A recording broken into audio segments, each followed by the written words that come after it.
ನಮಸ್ಕಾರ ವೀಕ್ಷಕರೇ, ನಿಮಗೆಲ್ಲರಿಗೂ ನಿತ್ಯ ಸಮೃದ್ಧಿ ಚಾನೆಲ್ಗೆ ಸ್ವಾಗತ. ಇವತ್ತಿನ ಈ ವಿಶೇಷ ವಿಡಿಯೋದಲ್ಲಿ ನಾವು ವೃಶ್ಚಿಕ ರಾಶಿಯವರ 2026 ಸೆಪ್ಟೆಂಬರ್ ತಿಂಗಳ ಸಂಪೂರ್ಣ ರಾಶಿ ಭವಿಷ್ಯವನ್ನು ತಿಳಿಸುತ್ತೇನೆ. ವೃಶ್ಚಿಕ ರಾಶಿಯವರೇ, 2026 ಸೆಪ್ಟೆಂಬರ್ ತಿಂಗಳು ನಿಮಗೆ ಹಲವು ಪ್ರಮುಖ ಬದಲಾವಣೆಗಳನ್ನು ಮತ್ತು ಗ್ರಹಗತಿಗಳ ಅಪರೂಪದ ಸಂಯೋಗಗಳನ್ನು ತರಲಿದೆ. ವಿಶೇಷವಾಗಿ ಈ ತಿಂಗಳು ಯಾವುದೇ ಗ್ರಹಣಗಳಿಲ್ಲ, ಆದರೆ ಗ್ರಹಗಳ ಸ್ಥಾನ ಪಲ್ಲಾಟಗಳು ನಿಮ್ಮ ವೃತ್ತಿ, ಆರ್ಥಿಕತೆ, ಕುಟುಂಬ ಹಾಗೂ ಆರೋಗ್ಯದ ಮೇಲೆ ಅಗಾಧವಾದ ಪ್ರಭಾವ ಬೀರಲಿದೆ. ಹಾಗಾದರೆ ಬನ್ನಿ, ಸೆಪ್ಟೆಂಬರ್ ತಿಂಗಳು ನಿಮಗೆ ಏನೆಲ್ಲ ಕಾದಿದೆ, ಯಾವೆಲ್ಲ ಶುಭ ಫಲಗಳಿವೆ ಮತ್ತು ನೀವು ಯಾವ ವಿಚಾರದಲ್ಲಿ ಎಚ್ಚರ ವಹಿಸಬೇಕು ಎಂಬುದನ್ನು ಸವಿಸ್ತಾರವಾಗಿ ನೋಡೋಣ. ಗ್ರಹಗತಿಗಳ ಸ್ಥಿತಿ. ಯಾವುದೇ ರಾಶಿಯ ಭವಿಷ್ಯ ತಿಳಿಯುವ ಮುನ್ನ ಆ ತಿಂಗಳ ಗ್ರಹಗಳ ಸ್ಥಿತಿಯನ್ನು ಅರ್ಥ ಮಾಡಿಕೊಳ್ಳುವುದು ಅತ್ಯಗತ್ಯ. ವೃಶ್ಚಿಕ ರಾಶಿಗೆ ಅನುಗುಣವಾಗಿ 2026 ಸೆಪ್ಟೆಂಬರ್ ತಿಂಗಳಿನಲ್ಲಿ ಗ್ರಹಗಳ ಸಂಚಾರ ಹೇಗಿರಲಿದೆ ನೋಡುವ. ಗುರು ನಿಮ್ಮ ರಾಶಿಯಿಂದ 9ನೇ ಮನೆಯಾದ ಕರ್ಕಾಟಕದಲ್ಲಿ ಉಚ್ಚ ಸ್ಥಿತಿಯಲ್ಲಿ ಇರುತ್ತಾನೆ. ಇದು ನಿಮ್ಮ ಅದೃಷ್ಟದ ಮನೆಯಾಗಿದ್ದು ಅತ್ಯಂತ ಶುಭದಾಯಕವಾಗಿದೆ. ಸೂರ್ಯ ಮತ್ತು ಕೇತು. ಸೆಪ್ಟೆಂಬರ್ 17ರವರೆಗೆ ಸೂರ್ಯನು ಕೇತುವಿನ ಜೊತೆ ನಿಮ್ಮ 10ನೇ ಮನೆಯಲ್ಲಿ ಅಂದರೆ ಸಿಂಹ ರಾಶಿಯಲ್ಲಿ ಇರುತ್ತಾನೆ. ಸೆಪ್ಟೆಂಬರ್ 17ರ ನಂತರ ಸೂರ್ಯನು ನಿಮ್ಮ 11ನೇ ಮನೆಯಾದ ಕನ್ಯಾ ರಾಶಿಗೆ ಲಾಭ ಸ್ಥಾನಕ್ಕೆ ಪ್ರವೇಶಿಸುತ್ತಾನೆ. ಮಂಗಳ. ವೃಶ್ಚಿಕ ರಾಶಿಯ ಅಧಿಪತಿಯಾದ ಮಂಗಳ ಸೆಪ್ಟೆಂಬರ್ 19ರವರೆಗೆ ನಿಮ್ಮ 8ನೇ ಮನೆಯಲ್ಲಿ ಇದ್ದು ಅನಂತರ 9ನೇ ಮನೆಗೆ ಪ್ರವೇಶಿಸಿ ಗುರುವಿನೊಂದಿಗೆ ಸೇರಿಕೊಳ್ಳುತ್ತಾನೆ. ಶುಕ್ರ. ಸೆಪ್ಟೆಂಬರ್ 2ರಂದು ಶುಕ್ರನು ತನ್ನ ಸ್ವಕ್ಷೇತ್ರವಾದ ತುಲಾ ರಾಶಿಗೆ ಪ್ರವೇಶಿಸುತ್ತಾನೆ. ಶನಿ 5ನೇ ಮನೆಯಲ್ಲಿ ಅಂದರೆ ಮೀನ ರಾಶಿಯಲ್ಲಿ ವಕ್ರಿಗತಿಯಲ್ಲಿ ಸಂಚರಿಸುತ್ತಿದ್ದಾನೆ. ಈ ಗ್ರಹಗತಿಗಳ ಆಧಾರದ ಮೇಲೆ ನಿಮ್ಮ ಜೀವನದ ವಿವಿಧ ಕ್ಷೇತ್ರಗಳು ಹೇಗಿರಲಿದೆ ಎಂಬುದನ್ನು ವಿಭಾಗವಾರು ನೋಡೋಣ. ವೃತ್ತಿ ಮತ್ತು ವ್ಯಾಪಾರ. ವೃಶ್ಚಿಕ ರಾಶಿಯವರ ವೃತ್ತಿ ಜೀವನದಲ್ಲಿ ಈ ತಿಂಗಳು ಅತ್ಯಂತ ರೋಚಕವಾದ ಘಟ್ಟ. ದಶಮ ಸ್ಥಾನದಲ್ಲಿ ಸೂರ್ಯ ಕೇತು ಸಂಯೋಗ. ತಿಂಗಳ ಮೊದಲ 17 ದಿನಗಳು ನಿಮ್ಮ 10ನೇ ಮನೆಯಲ್ಲಿ ಸೂರ್ಯ ಮತ್ತು ಕೇತು ಒಟ್ಟಿಗೆ ಇರುತ್ತಾರೆ.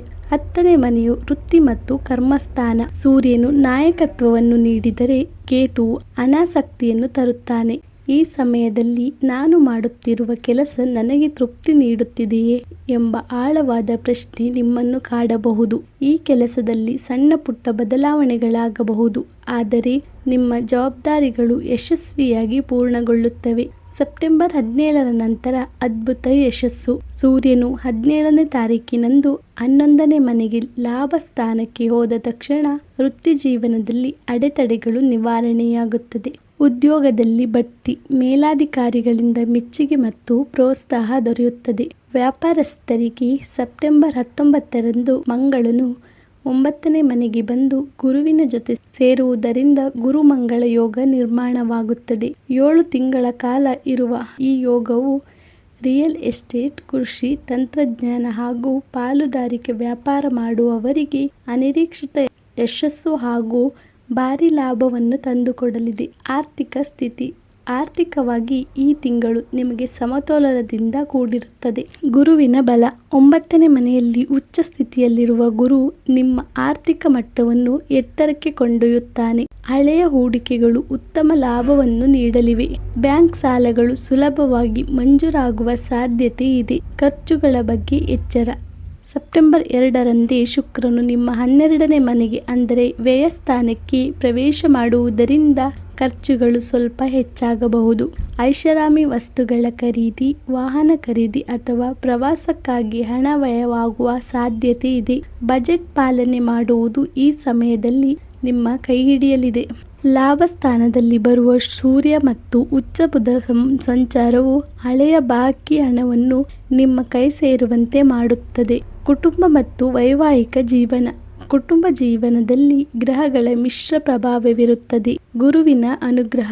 9ನೇ ಮನೆಯಿಂದ ಗುರುವಿನ ದೃಷ್ಟಿ ನೇರವಾಗಿ ನಿಮ್ಮ ರಾಶಿಯ ಮೇಲೆ ಬೀಳುವುದರಿಂದ ಮನೆಯಲ್ಲಿ ಶಾಂತಿ ಮತ್ತು ನೆಮ್ಮದಿ ನೆಲೆಸುತ್ತದೆ. ಗುರುವಿನ ಪ್ರಭಾವದಿಂದ ಕುಟುಂಬದಲ್ಲಿ ಆಂತರಿಕ ಬಾಂಧವ್ಯ ಮತ್ತು ಭಾವಾತ್ಮಕ ಸ್ಥಿರತೆ ಹೆಚ್ಚಾಗುತ್ತದೆ. ಮನೆಯಲ್ಲಿ ಶುಭ ಕಾರ್ಯಗಳು ಅಥವಾ ಧಾರ್ಮಿಕ ಕಾರ್ಯಕ್ರಮಗಳು ಜರುಗುವ ಸಂಭವವಿದೆ. ಅಷ್ಟಮದಲ್ಲಿ ಮಂಗಳ. ಸೆಪ್ಟೆಂಬರ್ 19ರವರೆಗೆ ನಿಮ್ಮ ಅಧಿಪತಿ ಮಂಗಳನು 8ನೇ ಮನೆಯಲ್ಲಿ ಇರುವುದರಿಂದ ಸಂಗಾತಿಯೊಂದಿಗೆ ಸಣ್ಣ ಪುಟ್ಟ ಮಾತಿನ ಚಕಮಕಿಗಳು ನಡೆಯಬಹುದು. ಈ ಸಮಯದಲ್ಲಿ ನಿಮ್ಮ ಕೋಪವನ್ನು ನಿಯಂತ್ರಣದಲ್ಲಿಟ್ಟುಕೊಳ್ಳಿ ಮತ್ತು ಅಹಂಕಾರದ ಮಾತುಗಳನ್ನು ಆಡದಿರುವುದು ಒಳಿತು. ಪ್ರೀತಿ ಮತ್ತು ಪ್ರೇಮ. ಪ್ರೇಮಿಗಳಿಗೆ ತಿಂಗಳ ದ್ವಿತೀಯಾರ್ಧ ಅತ್ಯಂತ ಶುಭದಾಯಕ. ಶುಕ್ರನ ಪ್ರಭಾವದಿಂದ ಸಂಬಂಧಗಳಲ್ಲಿ ಪ್ರೀತಿ ಹೆಚ್ಚಾಗುತ್ತದೆ ಮತ್ತು ವಿವಾಹಕ್ಕೆ ಎದುರು ನೋಡುತ್ತಿರುವವರಿಗೆ ಉತ್ತಮ ಸಂಬಂಧಗಳು ಒದಗಿ ಬರಲಿವೆ. ಆರೋಗ್ಯದ ವಿಚಾರದಲ್ಲಿ ಈ ತಿಂಗಳು ನಿರ್ಲಕ್ಷ್ಯ ಬೇಡ. ಮಂಗಳನ ಪ್ರಭಾವ. ಮೊದಲೇ ಹೇಳಿದಂತೆ ಮಂಗಳನ 8ನೇ ಮನೆಯಲ್ಲಿರುವುದರಿಂದ ಸೆಪ್ಟೆಂಬರ್ 19ರವರೆಗೆ ವಾಹನ ಚಾಲನೆ ಮಾಡುವಾಗ ಬಹಳ ಎಚ್ಚರಿಕೆ ಅಗತ್ಯ. ಸಣ್ಣ ಪುಟ್ಟ ಅಪಘಾತಗಳು, ರಕ್ತದೊತ್ತಡ, ಆಯಾಸ ಮತ್ತು ಉಷ್ಣ ಸಂಬಂಧಿ ಸಮಸ್ಯೆಗಳು ಕಾಡಬಹುದು. ಆದರೆ 9ನೇ ಮನೆಯಲ್ಲಿರುವ ಗುರು ನಿಮ್ಮನ್ನು ಬಹುಪಾಲು ರಕ್ಷಿಸುತ್ತಾನೆ. ಸೆಪ್ಟೆಂಬರ್ 19ರ ನಂತರ ಮಂಗಳನು ತನ್ನ ನೀಚ ಮನೆಯಾದ ಕರ್ಕಾಟಕಕ್ಕೆ ಪ್ರವೇಶಿಸಿದರೂ ಅಲ್ಲಿ ಉಚ್ಚ ಗುರುವಿನ ಜೊತೆ ಸೇರಿ ನೀಚಭಂಗ ರಾಜಯೋಗ ಸೃಷ್ಟಿಯಾಗುವುದರಿಂದ ಹಳೆಯ ಆರೋಗ್ಯ ಸಮಸ್ಯೆಗಳಿಂದ ಮುಕ್ತಿ ಸಿಗಲಿದೆ. ಮಾನಸಿಕ ಶಾಂತಿಗಾಗಿ ಯೋಗ ಹಾಗೂ ಧ್ಯಾನವನ್ನು ದೈನಂದಿನ ಜೀವನದಲ್ಲಿ ಅಳವಡಿಸಿಕೊಳ್ಳಿ. ವಿದ್ಯಾರ್ಥಿಗಳು ಮತ್ತು ಶಿಕ್ಷಣ. ವೃಶ್ಚಿಕ ರಾಶಿ ವಿದ್ಯಾರ್ಥಿಗಳಿಗೆ ಸೆಪ್ಟೆಂಬರ್ 2026 ಒಂದು ಮಹತ್ವದ ತಿಂಗಳು. ನಿಮ್ಮ 5ನೇ ಮನೆಯಲ್ಲಿ ವಕ್ರ ಶನಿಯು ಇರುವುದರಿಂದ ಶಿಕ್ಷಣದಲ್ಲಿ ನೀವು ಸಾಮಾನ್ಯಕ್ಕಿಂತ ಹೆಚ್ಚಿನ ಪರಿಶ್ರಮವನ್ನು ಹಾಕಬೇಕಾಗುತ್ತದೆ. ಓದಿನಲ್ಲಿ ಏಕಾಗ್ರತೆ ಕಳೆದುಕೊಳ್ಳುವ ಸಾಧ್ಯತೆ ಇರುತ್ತದೆ. ಆದರೆ ವಿದ್ಯಾಕಾರಕನಾದ ಗುರುವಿನ ಅಮೃತ ದೃಷ್ಟಿಯು 5ನೇ ಮನೆಯ ಮೇಲೆ ಬೀಳುವುದರಿಂದ ನೀವು ಹಾಕಿದ ಶ್ರಮಕ್ಕೆ ತಕ್ಕ ಪ್ರತಿಫಲ ಖಂಡಿತ ಸಿಗುತ್ತದೆ. ಉನ್ನತ ಶಿಕ್ಷಣಕ್ಕಾಗಿ ವಿದೇಶಕ್ಕೆ ಹೋಗಲು ಪ್ರಯತ್ನಿಸುತ್ತಿರುವ ವಿದ್ಯಾರ್ಥಿಗಳಿಗೆ ಸೆಪ್ಟೆಂಬರ್ ತಿಂಗಳ ಮಧ್ಯಭಾಗದಲ್ಲಿ ಒಳ್ಳೆಯ ಸುದ್ದಿಗಳು ಸಿಗಲಿವೆ. ಬುಧನು ಕನ್ಯಾ ರಾಶಿಯಲ್ಲಿ ಉಚ್ಚನಾಗಿರುವುದರಿಂದ ಸ್ಪರ್ಧಾತ್ಮಕ ಪರೀಕ್ಷೆಗಳಲ್ಲಿ ಅತ್ಯುತ್ತಮ ಫಲಿತಾಂಶ ಹೊರಬರಲಿದೆ. ವಿಶೇಷ ಪರಿಹಾರಗಳು. ಯಾವುದೇ ದೋಷಗಳಿದ್ದರೂ ಭಕ್ತಿಯಿಂದ ಮಾಡುವ ಸಣ್ಣ ಪುಟ್ಟ ಪರಿಹಾರಗಳು ದೊಡ್ಡ ಮಟ್ಟದ ರಕ್ಷಣೆಯನ್ನು ನೀಡುತ್ತದೆ. ಈ ತಿಂಗಳು ನೀವು ಮಾಡಬೇಕಾದ ಮುಖ್ಯ ಪರಿಹಾರಗಳು: ಸುಬ್ರಹ್ಮಣ್ಯ ಸ್ವಾಮಿ ಆರಾಧನೆ. ಮಂಗಳನು ಅಷ್ಟಮದಲ್ಲಿರುವುದರಿಂದ ಪ್ರತಿ ಮಂಗಳವಾರ ಸುಬ್ರಹ್ಮಣ್ಯ ಸ್ವಾಮಿಯ ದೇವಸ್ಥಾನಕ್ಕೆ ಭೇಟಿ ನೀಡಿ ಓಂ ಶರವಣ ಭವ ಮಂತ್ರವನ್ನು ಪಠಿಸಿ. ಸೂರ್ಯ ನಮಸ್ಕಾರ.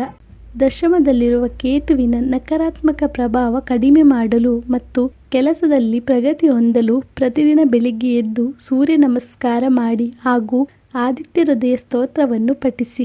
ಹಣೆಯ ಮೇಲೆ ತಿಲಕ. ಪ್ರತಿದಿನ ಸ್ನಾನದ ನಂತರ ಹಣೆಗೆ ಕೆಂಪು ಕುಂಕುಮ ಅಥವಾ ಶ್ರೀಗಂಧವನ್ನು ಹಚ್ಚುವುದರಿಂದ ಮಾನಸಿಕ ಸ್ಥಿರತೆ ಹೆಚ್ಚಾಗುತ್ತದೆ. ದಾನ ಧರ್ಮ. ಶುಕ್ರವಾರದಂದು ಬಡವರಿಗೆ ಬಿಳಿ ಬಣ್ಣದ ಸಿಹಿ ಅಥವಾ ವಸ್ತ್ರವನ್ನು ದಾನ ಮಾಡುವುದರಿಂದ ಅನಗತ್ಯ ಖರ್ಚುಗಳು ನಿಯಂತ್ರಣಕ್ಕೆ ಬರುತ್ತದೆ. ವೀಕ್ಷಕರೇ, ಒಟ್ಟಾರೆಯಾಗಿ ಹೇಳಬೇಕೆಂದರೆ 2026ರ ಸೆಪ್ಟೆಂಬರ್ ತಿಂಗಳು ವೃಶ್ಚಿಕ ರಾಶಿಯವರಿಗೆ ಒಂದು ಸಕಾರಾತ್ಮಕ ಮತ್ತು ಪ್ರಗತಿದಾಯಕ ತಿಂಗಳಾಗಿವೆ. ತಿಂಗಳ ಮೊದಲಾರ್ಧದಲ್ಲಿ ಸ್ವಲ್ಪ ತಾಳ್ಮೆ ಮತ್ತು ಎಚ್ಚರಿಕೆ ಅಗತ್ಯವಿದ್ದರೂ ದ್ವಿತೀಯಾರ್ಧವು ಅತ್ಯದ್ಭುತವಾದ ಲಾಭಗಳನ್ನು, ನೆಮ್ಮದಿಯನ್ನು ತಂದುಕೊಡಲಿದೆ. ಗುರು ಮತ್ತು ಮಂಗಳರ ಸಂಯೋಗವು ನಿಮ್ಮ ಜೀವನದ ಹೊಸ ಅಧ್ಯಾಯಕ್ಕೆ ನಾಂದಿ ಹಾಡಲಿದೆ. ನಿಮ್ಮ ಗುರಿಗಳ ಕಡೆ ಶ್ರದ್ಧೆಯಿಂದ ಕೆಲಸ ಮಾಡಿ, ಖಂಡಿತ ಯಶಸ್ಸು ನಿಮ್ಮದಾಗುತ್ತದೆ.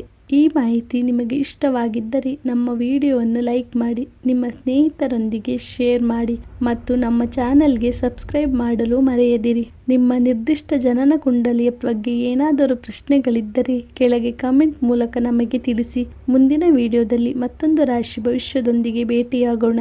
ಅಲ್ಲಿಯವರೆಗೆ ನಮಸ್ಕಾರ. ಶುಭವಾಗಲಿ.